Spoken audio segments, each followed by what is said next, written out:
नमस्कार मित्रों, red over green के नए संस्करण के साथ मैं कर्नल उत्कर्ष राठौर। मित्रों, आज रूस यूक्रेन युद्ध को 1000 दिन पूरे हो गए। आइए जानते हैं कि इन दोनों देशों के ऊपर इस युद्ध का क्या असर पड़ा है। अगर कॉमन पॉइंट्स की बात की जाए तो दोनों देश मैन पावर और मिलिट्री हार्डवेयर अम्यूनिशन से थक चुके हैं।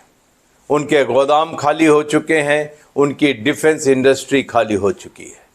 हालांकि रूस बहुत बड़ा मुल्क है, नेचुरल रिसोर्सेज हैं, लेकिन वेस्टर्न सैंक्शंस ने रूस की कमर तोड़ दी है।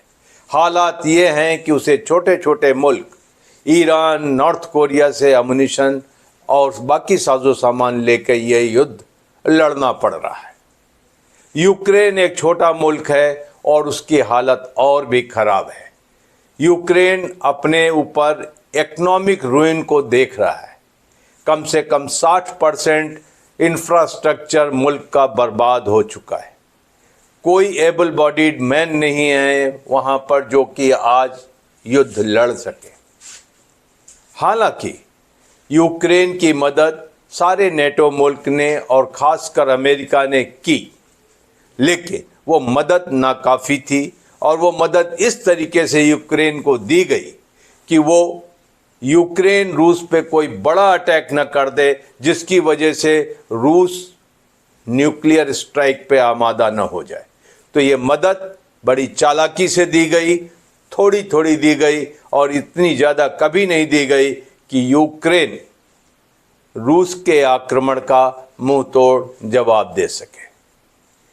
जेलेंस्की ने इस उम्मीद से यह युद्ध लड़ा था कि वो नेटो में शामिल हो जाएंगे और नेटो देश की सेनाएं यूक्रेन के बचाव में यूक्रेन की रणभूमि में उतर जाएंगी। ऐसा कुछ नहीं हुआ।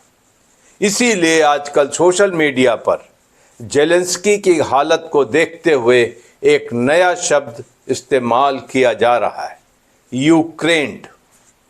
जी हाँ, यूक्रेन का मतलब ये है कि आप अपने से बड़े दुश्मन को किसी दोस्त की चढ़ाने से ललकार दें, लेकिन जब पिटने लगे तो वो दोस्त या बाकी दोस्त वहाँ से गायब हो जाए।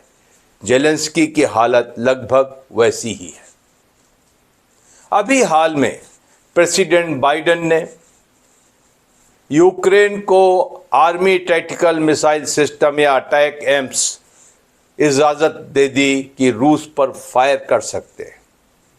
इसकी इजाज़त जेलेंस्की बहुत महीनों से मांग रहे थे। अटैक एम्स पिछले साल यूक्रेन को दिए गए थे। अमेरिका का ये बहुत अच्छा मिसाइल सिस्टम है और 2 तरीके के लॉन्चर से फायर किया जाता है, M270 मिसाइल लॉन्चर और हाइमर्स सिस्टम से, और इसने अच्छा परफॉर्मेंस दिया है। लेकिन उस वक़्त शर्त ये थी कि जेलेंस्की रूस की ज़मीन पर इसका इस्तेमाल नहीं करेंगे। तो जो ही जेलेंस्की को इसकी परमिशन मिली, उन्होंने 2 दिन के बाद कोई 6 से 8 मिसाइल्स ब्रयांस्क ओब्लास्ट में दाग दी और इससे खफा होकर पुतिन ने अपनी न्यूक्लियर डॉक्ट्रिन को रिवाइज कर दिया और अब वो कहा जाता है कि रूस नॉन न्यूक्लियर स्टेट के ऊपर भी न्यूक्लियर ऑप्शन एक्सरसाइज कर सकता है अगर वो देश न्यूक्लियर स्टेट की शय पर उसके ऊपर आक्रमण कर रहा है। तो बहरहाल आज जेलेंस्की के पास अटैक एम्स का इस्तेमाल करने की इजाज़त है। तो हम सब ये सोचते होंगे कि किसी तरीके का कहर वो रूस पर बर्पा कर देंगे। अगर इस पूरे युद्ध को हम ध्यान से देखें तो कई रेड लाइंस जो पुतिन ने नेटो और यूक्रेन के लिए खींच रखी थी वो धीरे धीरे टूट गई। लेकिन पुतिन ने कभी न्यूक्लियर ऑप्शन का इस्तेमाल नहीं किया। शुरू करते हैं कर्च स्ट्रेट ब्रिज के ऊपर अटैक से। लगता था कि इसके बाद पुतिन न्यूक्लियर ऑप्शन इस्तेमाल करेंगे, शुरू करते हैं नवंबर 2022 में, जब यकाएक यूक्रेनी सेना ने रशियन सेना को खदेड़ दिया, खार्किव से हटाया, माइकोलाइव से हटाया, खेरसॉन से हटाया, ज़ेपोरिजिया से हटाया। लेकिन उसके बाद भी रूस ने कोई ऐसा कदम नहीं उठाया। तो अब ये उम्मीद करना कि अटैक एम्स के इस्तेमाल से यूक्रेन के ऊपर रूस न्यूक्लियर स्ट्राइक कर देगा तो नादानी होगी।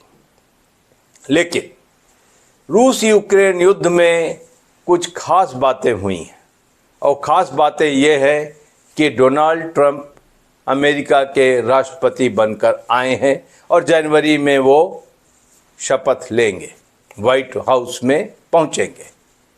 उन्होंने जो इशारे दिए हैं कि हम रूस यूक्रेन युद्ध को बंद करा देंगे, तो जनवरी को डेडलाइन मान करके दोनों देश कोशिश ये कर रहे हैं कि ज़्यादा से ज़्यादा ज़मीन पर कब्ज़ा कर लिया जाए। लेकिन पुतिन के सामने एक समस्या है कि अगस्त के महीने में यूक्रेन ने उनके कुर्स्क प्रांत पर हमला कर दिया और खासी जगह पर कब्ज़ा कर लिया। पहले उन्हें लगता था कि उन्हें यूक्रेनी सेना को वो हटा देंगे, लेकिन ऐसा हो नहीं पा रहा है। यहाँ तक कि उन्होंने नॉर्थ कोरियन सैनिकों को भी वहाँ उतारा है। इसके बाद भी यूक्रेनी सेना डट कर मुकाबला कर रही है। तो पुतिन ने अपना ध्यान अब ईस्टर्न यूक्रेन और सदर्न यूक्रेन पे लगाया है। ज़ेपोरिजिया में फिर से हमले तेज हो गए हैं रूसी सेना के, और उसी तरीके से ईस्टर्न यूक्रेन की फ्रंट लाइन पे रूसी सेना कोशिश कर रही है कि ज़्यादा से ज़्यादा ज़मीन पर कब्ज़ा किया जाए। आपको याद होगा कि रूसी सेना ने खार्किव के उत्तर में अटैक किया था। अभी यूक्रेनी सेना उस जगह से रशियन सेना को भगाने की कोशिश कर रही।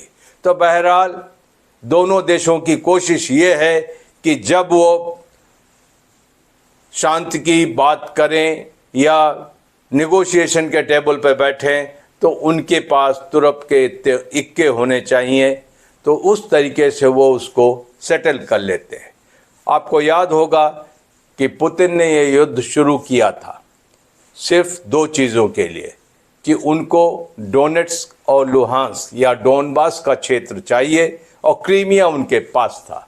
लेकिन आज रूसी सेना की प्रेजेंस ज़ेपोरिजिया में है, लुहांस्क में है, डोनेट्स्क में है, खार्किव में है। तो इस तरीके से आज वो 4 प्रांतों पर काबिज है। आगे क्या बात होगी कि अटैक एम्स के इस्तेमाल की खुली इजाज़त तो है, लेकिन बहुत कम लोग जानते हैं कि यूक्रेन के पास ये मिसाइल्स हैं ही नहीं।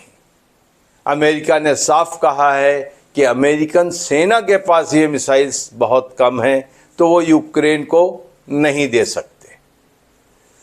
तो प्रेसिडेंट बाइडेन ने जाते जाते एक नई चीज़ छोड़ दी है युद्ध में चिंगारी भड़काने के लिए। देखते हैं डोनाल्ड ट्रंप इसको कैसे शांत करते हैं।